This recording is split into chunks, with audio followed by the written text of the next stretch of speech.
Meus queridos irmãos, graça e paz do Senhor a todos. Mais uma vez estou aqui gravando este vídeo para dar continuidade aos nossos estudos que são sobre as cartas do Apocalipse. Para os que me acompanham, sabem que já estudamos 4 cartas, as quais foram a carta à igreja em Éfeso, em Esmirna, em Pérgamo e, por último, estudamos a carta à igreja em Tiatira. Sobre o nosso último estudo, eu queria aqui relembrar para todos nós, rapidamente, alguns pontos ali que Cristo destacou sobre aquela igreja que estava ali em Tiatira. Então, Cristo ali no início vai trazer uma palavra de elogio àqueles irmãos, porque eles amavam tanto a Deus como ao próximo e eram perseverantes nas obras do Senhor.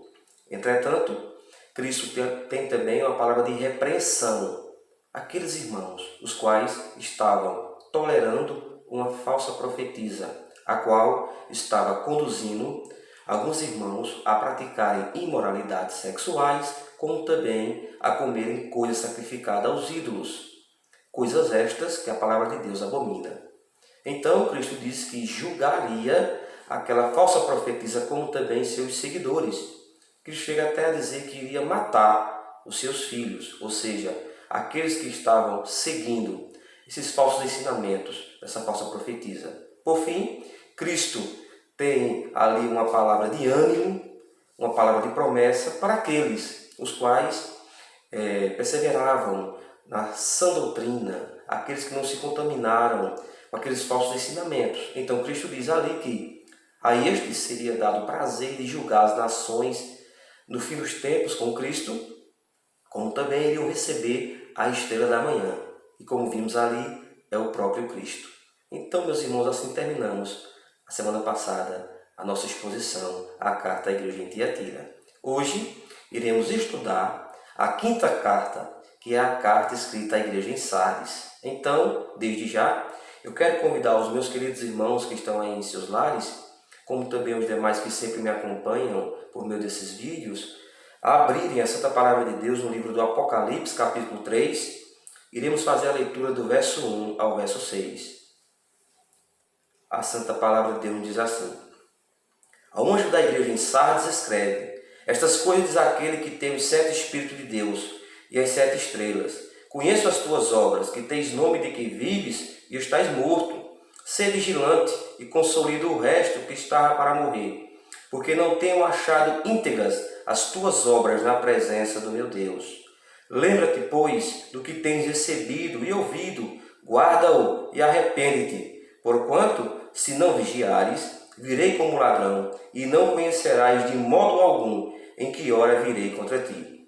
Tens, contudo, em Sardes umas poucas pessoas que não contaminaram as suas vestiduras, e andarão de branco junto comigo, pois são dignas. O vencedor será assim vestido de vestiduras brancas, e de modo nenhum apagarei o seu nome do livro da vida. Pelo contrário, confessarei o seu nome diante de meu Pai e diante dos seus anjos. Quem tem ouvidos, ouça o que o Espírito diz às igrejas. Meus irmãos, vamos orar ao nosso Deus neste momento.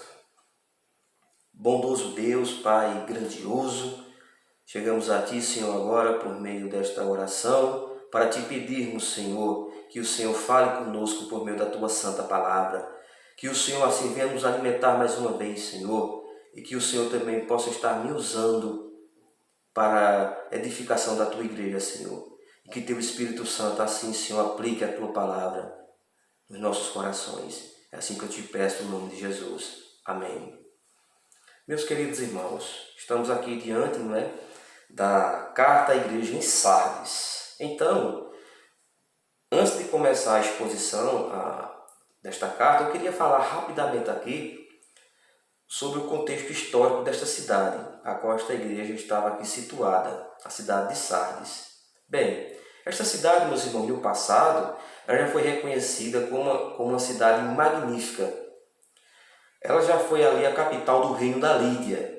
Esse reino ele ficava ali situado na parte ocidental da antiga Ásia Menor. Os historiadores vão nos dizer que foi ali onde surgiu as moedas de prata. Esta cidade também era muito famosa porque produziam ouro, prata e pedras preciosas. Meus irmãos, tudo isso aí antes de Cristo.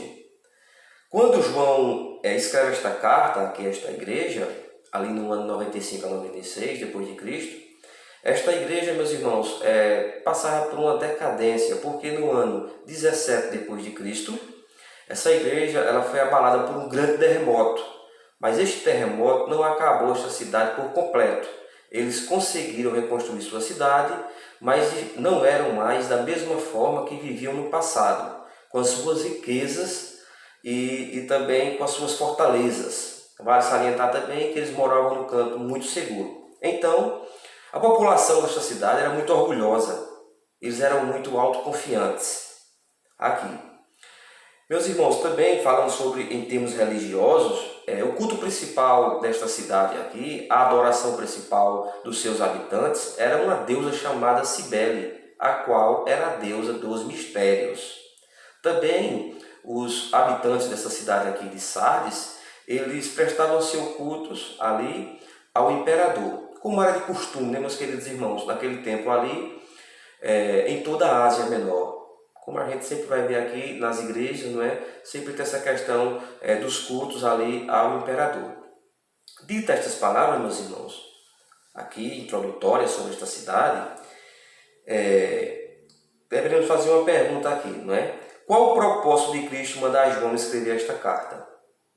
Qual foi o propósito de Cristo mandar João escrever esta carta? O comentarista George Led, ele vai nos dizer o seguinte, que o principal motivo de Cristo mandar João escrever esta carta foi a apatia espiritual desta igreja em Sardes, a qual foi resultada por suas obras negligentes para com Deus. Então, o principal propósito de Cristo mandar João escrever esta carta foi esse, foi a apatia espiritual desta igreja. Então, meus irmãos, agora vamos tão somente nos dedicar à exposição desta carta, que é a carta à igreja em Sardes. No verso 1 aqui já, vimos aqui, capítulo 3, verso 1, a gente já vê aqui Cristo se auto-identificando. Como já vimos aqui nas 4 cartas anteriores, não é? Sempre no início de suas cartas, Cristo se auto-identifica. E aqui, a carta à igreja em Sardes, Cristo vai se identificar com 2 características. A primeira característica, ele nos diz o seguinte, não é? Que ele tem os 7 Espíritos de Deus. Ele diz isto. E com esta expressão, o que aprendemos? O que quer dizer esta expressão, os 7 Espíritos de Deus? Antes de tudo, deveremos aqui analisar que o número 7 no Apocalipse significa perfeição, completude e plenitude. Então, quando Cristo diz que tem os 7 Espíritos de Deus, ele quer dizer que possui a plenitude do Espírito Santo. Ou seja, Cristo é aquele que possui o Espírito Santo por completo. E ele tem toda a autoridade diante disto sobre a terra por meio do Espírito Santo. Então, meus irmãos, quando Cristo diz isto a esta igreja, ele quer dizer o seguinte, que só Cristo tem todo o poder para dar vida à igreja mortas por meio do Espírito Santo, o qual é o autor, é o agente da regeneração, como também é o Espírito Santo que produz o verdadeiro avivamento na igreja. A primeira característica, vimos aqui, Cristo se apresenta como aquele que tem os 7 Espíritos de Deus. A segunda característica de Cristo, ele diz que é aquele que tem as 7 estrelas. Já vimos Cristo dizer também esta verdade, não é? Se identificar assim também, a igreja em Éfeso, onde ele diz ali, não é, que ele tem na sua mão direita as 7 estrelas. E o que aprendemos com esta expressão aqui, onde Cristo diz que tem 7 estrelas? Aprendemos que Cristo ele tem os 7 anjos da igreja, ou seja, os 7 pastores em suas mãos, como também tinha o pastor aqui da igreja em Sardes.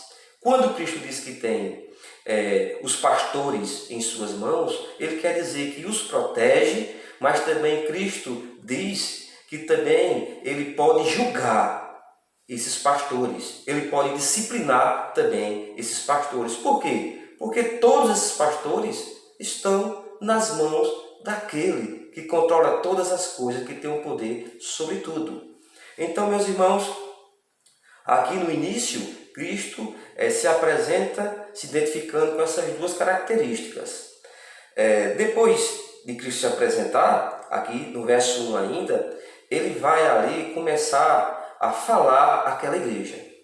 E ele vai dizer que conhece as obras dessa igreja, como também ele diz, sempre em todas as suas cartas que ele manda João escrever. Depois que ele se auto-identifica, ele diz que conhece aquela igreja. Aqui na igreja de Sardes, Cristo vai começar, meus irmãos, ali no início, repreendendo essa igreja, mostrando o ponto fraco, diferentemente das 4 que estudamos, onde Cristo inicia dizendo que conhece aquelas igrejas e começa sempre elogiando. Aqui não, Cristo vai começar aqui já exortando, mostrando o ponto fraco dessa igreja. Ele diz: conheço as tuas obras, que tem nome de que vives e estás morto.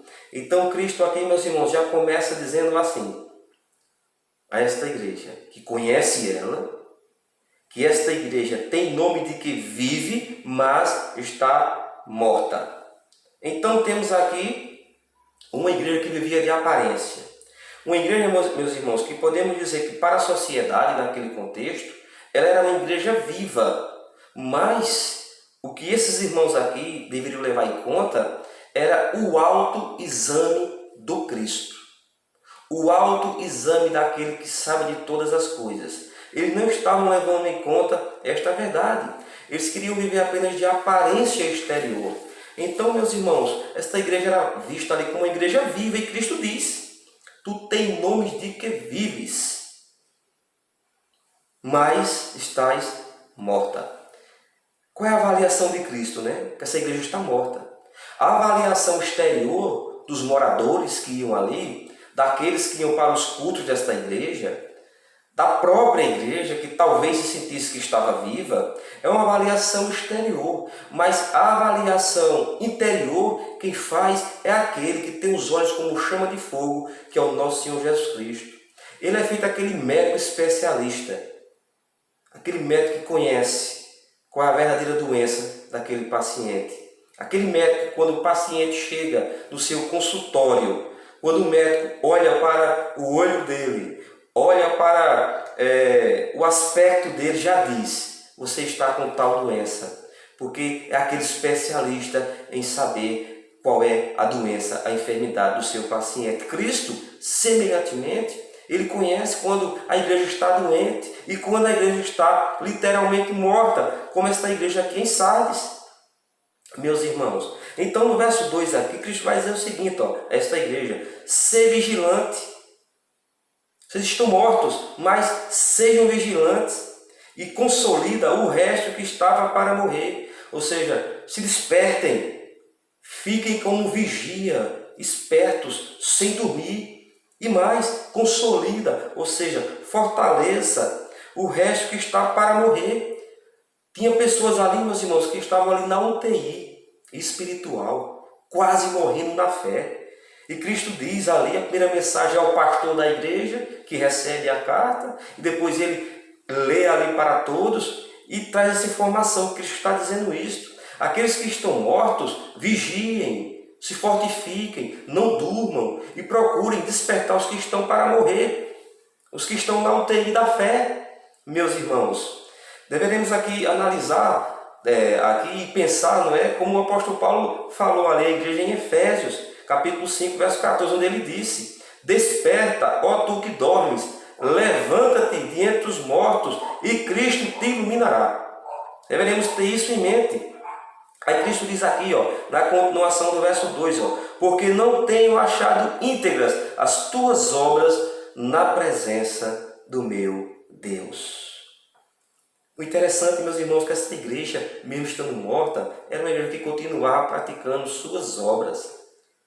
Era uma igreja que continuava, meus irmãos, atuante ali nas obras do Senhor, nos seus cultos. Frequentemente vivia ali prestando os seus cultos, ajudando o próximo. Mas a questão é a seguinte, meus irmãos, que essas obras não eram íntegras diante de Deus. Dentro dos parâmetros humanos ali, essa igreja de Sardes parecia ser magnífica, cheia de obras e fama e grandeza. Contudo, diante de Deus, suas obras não eram íntegras ou justas. Então, meus irmãos, Deus não está aqui se agradando das obras desta igreja. E por que Deus não está se agradando das obras desta igreja? O que eles estavam fazendo? Estavam como, meus irmãos, aqueles fariseus naquele tempo. Os fariseus, eles se sentavam na frente, ali, não é, das cadeiras, eram bem vistos pela sociedade, mas o Cristo que sonda corações vai dizer que eles eram sepulcaiados, meus irmãos, bonito por fora, eloquentes, se vestiam bem, eram bons oradores, traziam bom testemunho, eram um exemplo para a sociedade. Mas Cristo, aquele que examina a sua igreja, diz àqueles fariseus que eles eram sepulcaiados. E o que é isso? Bonito por fora e podre por dentro, meus irmãos. Então, meus queridos, estamos aqui diante de uma igreja que pratica obras. O interessante é que eles praticavam obras, mas a questão é que essas obras não eram íntegras diante de Deus. Meus irmãos, esta igreja não brilhava mais a sua luz em meio à sociedade.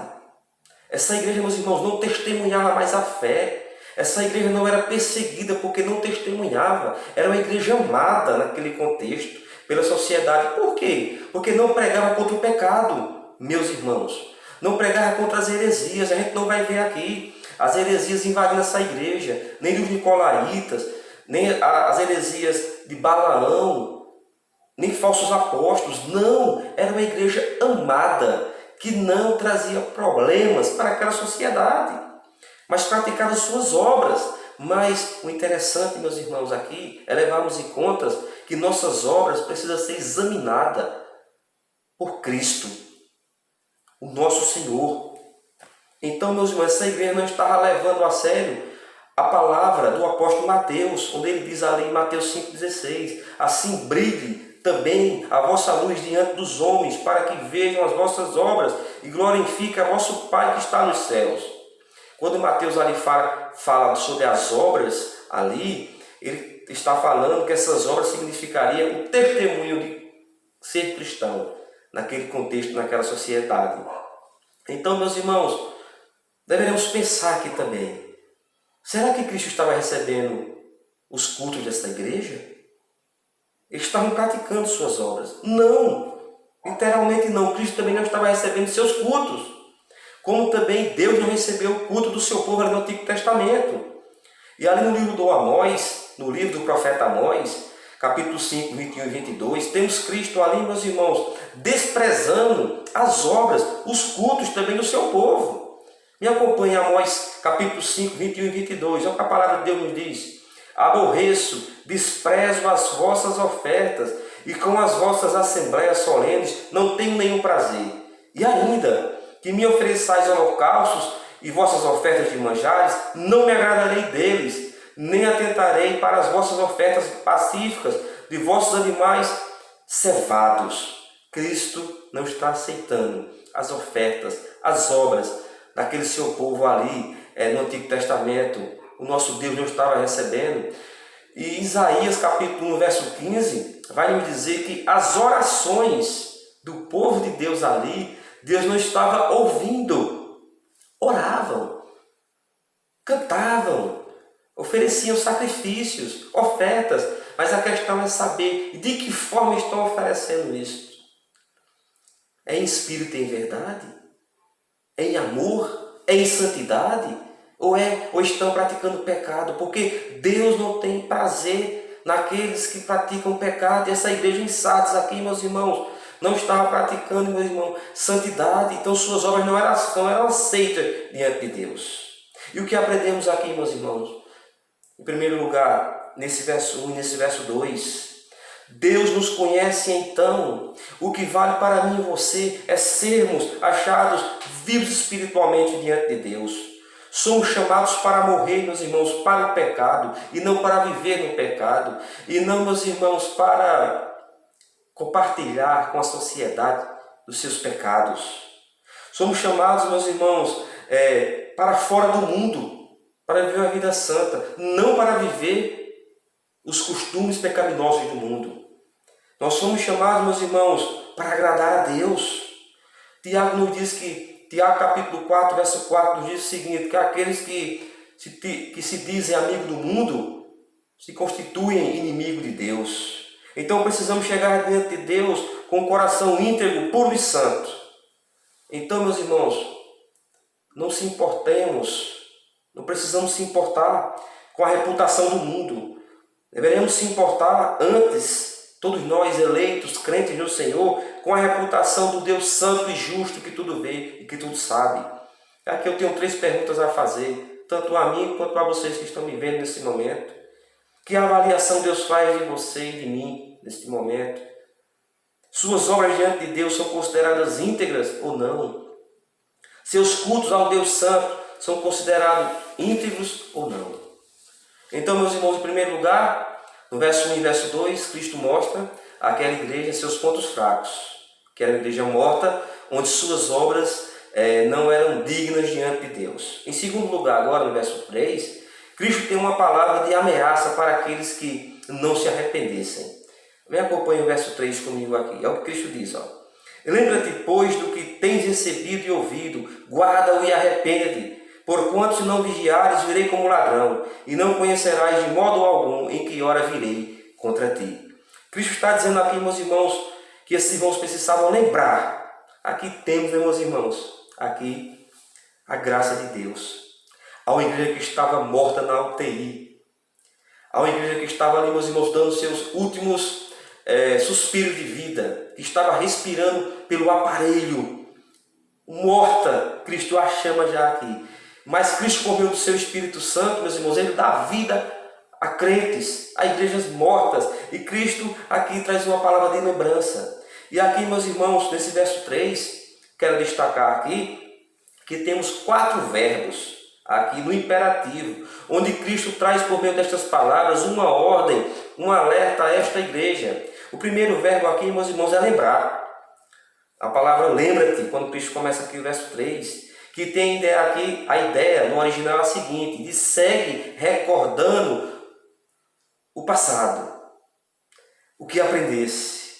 O segundo verbo é guarda, a palavra aqui é guarda-o, aqui no verso 3, que diz o seguinte, o que aprendesse, guarda no teu coração. O segundo verbo é arrepender, é onde Cristo manda essa igreja aqui, no verso 3, arrepende-te. Significa o quê? Muda a maneira de viver que vocês estão vivendo. E o quarto verbo é vigiar, onde Cristo diz aqui, ser vigilante. Ser vigilante. Vigiai.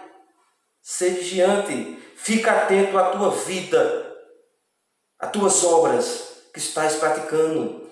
Então, meus irmãos, o que Cristo quer dizer com essa palavra aqui? Ele manda esses irmãos se lembrar do começo de suas fés. Se lembrar do que aprenderam. Podemos dizer na escola bíblica dominical, nos cultos de doutrina. E assim, eles deveriam guardar aqueles ensinamentos em seus corações e se arrepender, meus irmãos, dessas obras que Deus não estava se agradando. Deveriam, meus irmãos, ter obras de santificação, obras de um coração puro, de um coração santificado para a glória de Deus. Então eles deveriam se arrepender, meus irmãos. Agora, se eles não se arrependessem, Cristo tem uma palavra aqui, feita uma sentença a esta igreja. Ele diz que viria como ladrão. E a hora eles não iriam saber. E Cristo iria julgar esta igreja.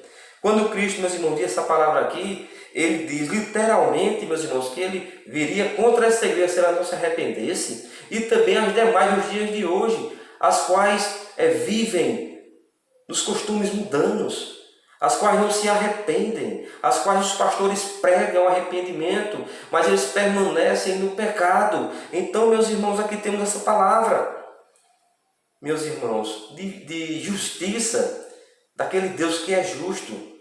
E como já vimos aqui, em outras cartas aqui, Cristo faz isso sempre para, meus irmãos, preservar seus eleitos, os santos. Então, meus irmãos, essa igreja poderia aqui sumir, e sumiu com o tempo. Mas os seus eleitos aqui sempre eram guardados no Senhor. A justiça de Cristo vinha sobre aquela igreja e vem também sobre as demais nos dias de hoje, que não se arrependem, meus irmãos. E o que aprendemos aqui é que Cristo nos adverte ao arrependimento sempre. E quando a igreja não se arrepende, Ele julga esta igreja, meus irmãos. Então você que está me vendo neste momento, que está vivendo de aparência, saiba de uma coisa, Deus sabe suas obras, mas o Deus da graça, o Deus da misericórdia tem uma palavra para você. Se arrependa ao Senhor, se lembre da palavra de Deus, os ensinamentos que nos mandam viver uma vida de santidade, que nos mandam viver uma vida íntegra diante de Deus. Meus irmãos, se arrependam, senão Deus vai julgar tanto a igreja como também cada crente individual. Se arrependa, peça perdão a Deus. Bem, meus irmãos, indo para o fim do nosso estudo, já vimos em primeiro lugar os pontos fracos da igreja do verso 1 ao 2. No segundo lugar, vimos aqui uma palavra de ameaça àqueles que não se arrependem dos seus pecados. Em terceiro lugar agora, meus queridos irmãos, vamos ver aqui Cristo mostrar aquela igreja que ali havia o remanescente do Senhor. Verso 4, ele vai dizer: tens contudo em Sardes umas poucas pessoas que não se contaminaram as suas vestiduras e andarão de branco junto comigo, pois são dignas. Meus irmãos, umas poucas pessoas. Estes indivíduos eram conhecidos nominalmente pelo Pai. Cristo conhecia cada um à parte. Deus sabia exatamente quem eram os seus. Ele conhece os seus. Como está escrito lá em João 6:64. Eles são como luz resplandecente no meio das trevas deste mundo. Estes poucos aqui, que Cristo conhece, conservaram sem mancha suas vestiduras. Olha o que o texto diz aqui, ó. Não contaminaram as suas vestiduras. Não se contaminaram com o mundo. Não estavam agradando ao mundo esses aqui, meus irmãos. Não se contaminaram naquela cidade pecaminosa, orgulhosa. Esses irmãos eram diferentes. A estes aqui, Cristo diz que andarão de branco junto comigo. A palavra branca aqui, meus irmãos, significa pureza, perfeição e alegria. Lá em Apocalipse, capítulo 19, verso 8, diz o seguinte: que os eleitos de Deus, nos céus de glórias, serão vestidos de um linho finíssimo, meus irmãos, e serão ali vestidos de atos de justiça, de santidade. Seremos cobertos, aqueles que são remanescentes do nosso Deus, aqueles que oferecem suas obras de uma forma íntegra a Deus, aqueles que oferecem suas obras por meio do Cristo, para glorificar a Deus, não para os seus méritos. A estes serão vestidos de atos de justiça. Meus irmãos, essas pessoas, meus irmãos, que estão aqui, que não se contaminaram com essas roupas, com as suas vestiduras diante daquela sociedade, meus irmãos, aqui tem uma coisa a dizer, uma observação muito importante. Na adoração antiga daquele tempo ali passado, meus irmãos, aquele que vinha ao templo honrar as suas divindades não podia entrar com vestes sujas. Isso era considerado desrespeito. Por semelhante modo, ninguém pode aproximar-se dos lugares celestiais sujo, com seus pecados, com as suas abominações. A Bíblia diz que sem a santificação ninguém verá a Deus, lá em Hebreus, capítulo 12, verso 14. E Cristo diz por fim aqui no verso 14, no verso 4 de Apocalipse 3, que essas pessoas são dignas e andarão com o Senhor. Andarão como Enoque andou com o Senhor. Lá em Gênesis capítulo 5, 22 ao 24 nos diz isso, que Enoque andou com o Senhor em santidade. Então, meus irmãos, Cristo ele tem essa promessa: aqueles que não contaminarem suas vestiduras, ou seja, aqueles que não se contaminarem as suas vidas com este mundo pecaminoso, com este mundo terrível que tem tragado muitas pessoas para o inferno. Cristo diz que andarão junto com Ele e são dignos. Esses são dignos aqui, meus irmãos, não é porque eles têm méritos, não, são dignos por causa de Cristo, porque um dia na cruz Cristo conquistou essa dignidade para os seus eleitos. No verso 5, meus irmãos, aqui, agora por fim, vamos ver aqui Cristo trazer 3 promessas para esta igreja. A primeira, meus irmãos, aqui, é serem vestidos com vestiduras brancas. O que vencer será vestido de vestiduras brancas. No mundo antigo, as túnicas brancas eram vestidas em dias de festas, para os grandes banquetes. Representavam também a vitória e eram vestidas após as grandes batalhas. Representavam também a pureza de caráter e inocência. Tanto era que os sacerdotes acusados, mais justificados diante do sinédrio, eram vestidos com um manto branco, com sinal de sua inocência. Meus irmãos, então a túnica branca aqui, no dia final, no novo céu e na nova terra, será a nossa glorificação. A segunda promessa, meus irmãos, aqui é de não terem os seus nomes apagados no livro da vida. O que significa isso? Isto não significa dizer, meus irmãos, que aqueles que têm o nome escrito no livro da vida do nosso Deus, um dia será apagado, né? Feito diz aí algumas doutrinas que se dizem que se perde salvação. Não, Cristo não quer dizer isto. Devemos levar em conta que o nome dos eleitos já estão escritos no livro da vida desde a fundação dos séculos. Uma certa vez, Cristo vai dizer ali a seus discípulos que eles não deveriam se animar porque estavam expulsando os demônios, mas deveriam se animar antes porque seus nomes estavam escritos no livro da vida. Esta passagem está lá em Lucas capítulo 10, verso 20. Então, o que Cristo quer dizer com isso, meus irmãos? Cristo quer dizer o seguinte, que os nomes dos crentes jamais serão apagados no livro do Deus eterno. Porque naquele contexto ali, meus irmãos, quando morria alguém, seus nomes eram apagados do registro, do cartório. E também aqueles que eram considerados como não cidadãos mais romanos, seus nomes eram apagados da sociedade romana. Então Cristo diz a estes em Sardes, seus nomes podem ser apagados dos livros, dos cartórios, seus nomes podem ser esquecidos diante de Roma, diante do mundo, mas do livro da vida, seus nomes jamais serão esquecidos. E por fim, Cristo diz o seguinte, que não vai apagar o nome do livro da vida e, pelo contrário, vai confessar o nome dos crentes, dos eleitos, diante de Deus e diante dos anjos. Meus irmãos, que palavra maravilhosa! O que aprendemos aqui, meus irmãos, é o seguinte, que o nosso nome daqueles eleitos, daqueles salvos, já estão registrados no livro da vida. E isto nos traz uma certeza da salvação plena sobre todos nós. Nunca perderemos a salvação, porque Cristo diz lá em João 6,37, aqueles que o Pai me deu, jamais lançarei fora. Estamos salvos, meus irmãos. Aqueles também que estão vivendo uma vida de pecado, procurem se arrepender urgentemente para alcançarem a salvação eterna. E no verso 6, Cristo diz, quem tem ouvidos, ouça o que o Espírito diz às igrejas. Então essa palavra se aplica a todos nós, em todo o tempo, e para mim e para você. Então assim, meus irmãos, nós concluímos nosso estudo hoje. Espero que essa palavra de Deus venha penetrar em vossos corações. Semana que vem, iremos estudar a nossa sexta carta, que é a carta escrita à igreja em Filadélfia. Que Deus abençoe, meus irmãos, no nome de Jesus. Grande abraço a todos.